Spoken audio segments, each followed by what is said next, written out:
Hello mga idol, another day of my motovlog. Kamusta na kayo dyan? So ngayon, papakita ko sa inyo kung paano namin i-convert or ikakabit ang light and shock boots ng Wave sa Rider 150 natin, okay? At kung paano namin ikakabit ang plus 2 noise swing arm ko. Okay, what's up? Okay mga idol, so ngayon nabaklas ko na swing arm. Napatagas ko na rin ng langis sa loob nito at natanggal na din natin ang shock. Ngayon, papakita ko sa inyo kung paano ko i-convert ito sa stock inner tube ng Rider 150 natin. Ito mga idol ang kailangan natin. Shock boots ng Wave, disc plate, ball type pang Wave din, at ito, bracket ng Wave para sa stock caliper natin. Para may convert natin ito sa stock boots ng inner tube ng Rider 150 natin, una natin gagawin, ito. Papalakihin yung butas nito. Kasi nung ginagamit ko to, wala siyang washer na tanso. Nung nagtagal, nagkatagas. Yung kita nyo naman sa parang natanggal na yung mga kulay niya, yung pintura niya. Ang gagamitin natin dito, pambutas, drill. At ito, mga bala, pampaluang. So ang gagamitin siguro natin dito sa to is ito. Kasi napaluang ko na siya, papaluangin ko pa lang siya uli para may kabit na natin to, para hindi na siya magkatagas. Tsaka nga pala mga idol, gagride nyo nga pala ito. Gagride nyo, ang laki na natapos ko. Kita nyo ba? Ito, halos kalahati na nito. Kasi kung di ko to tinabas, yung gulong ko, kunyari ito, ang gulong ko, nadidito, ang gulong. Dahil ng ball type disc ko. So ngayon, ang ginawa namin, grinide to. Depende siguro sa hub nyo, kung anong gamit yung hub, kung magtatabas pa kayo nito o hindi na. Kasi yung akin, kailangan talaga magtabas. Siguro sa mga naka-wave na ang hub, na rider natin dyan, siguro hindi na sila nagtatabas nito. Simulan na natin mga idol. Kabit mo muna natin to. Kabit na muna natin. Ito sasabik sa inyong gear hub. Ito, gear hub. Kabit na muna natin ang display.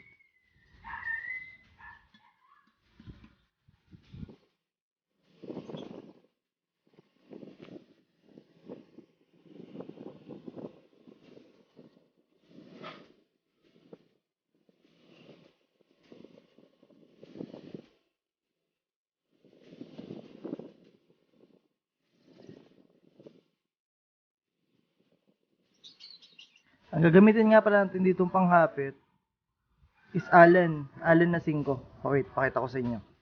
Ito, Allen na 5. Kapitan na natin.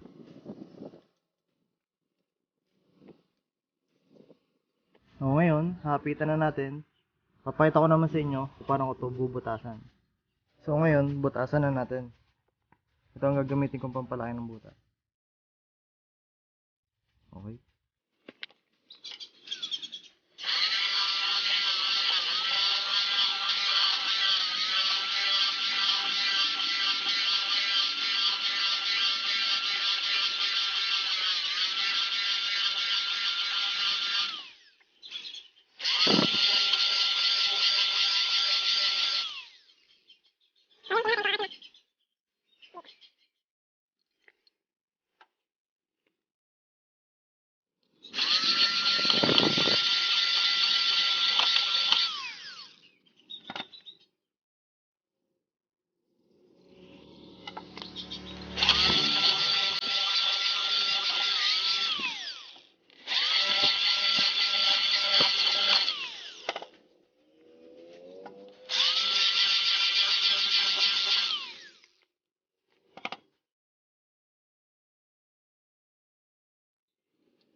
So yun, tingnan natin kung okay na ba, kung kasya na. Pasok na siya. Yung kabila naman.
Yun mga idol, testingin na natin.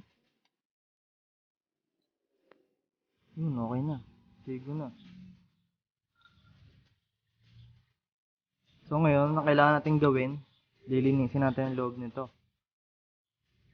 Kasi pagka hindi natin yung nilinis, magtatagasin siya ulit. Masisira naman to. Okay? So yun, nalinisan ko na. Nalinisan ko ng loob nito. Ready na natin siya ikabit sa motor natin.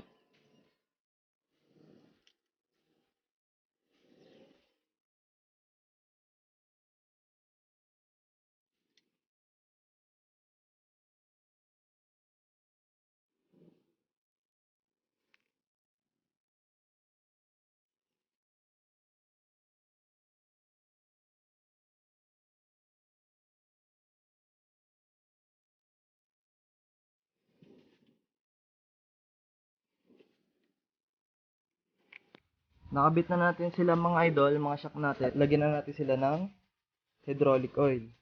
19mm ang gagamitin natin dito, 19mm socket.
Kabila 17mm din. Pag aanin ko silang dalawa.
Okay na siya uli.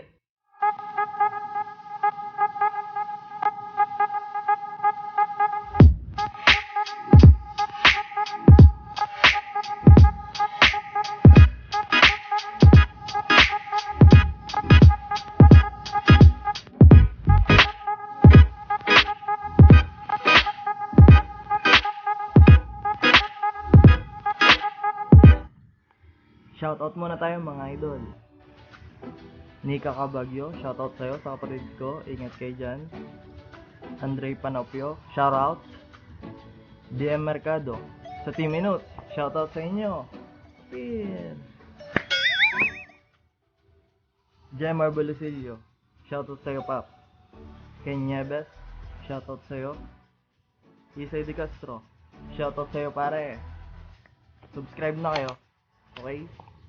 At shoutout kay Kuko, kay Likshit, at kay Edric. Nasabi nila sasamahan daw tayo sa video na to, pero hindi! Bye-bye! Kung bago ka pa lang dito sa channel ko at hindi mo pa napapanood ang huli kong video, ilagay ko ang link dito sa baba sa description. At huwag mo na din kalimutan mag-like, share, comment, and subscribe. Okay? Nga pala, at pindutin mo na din ang notification bell para updated ka sa mga susunod kong videos.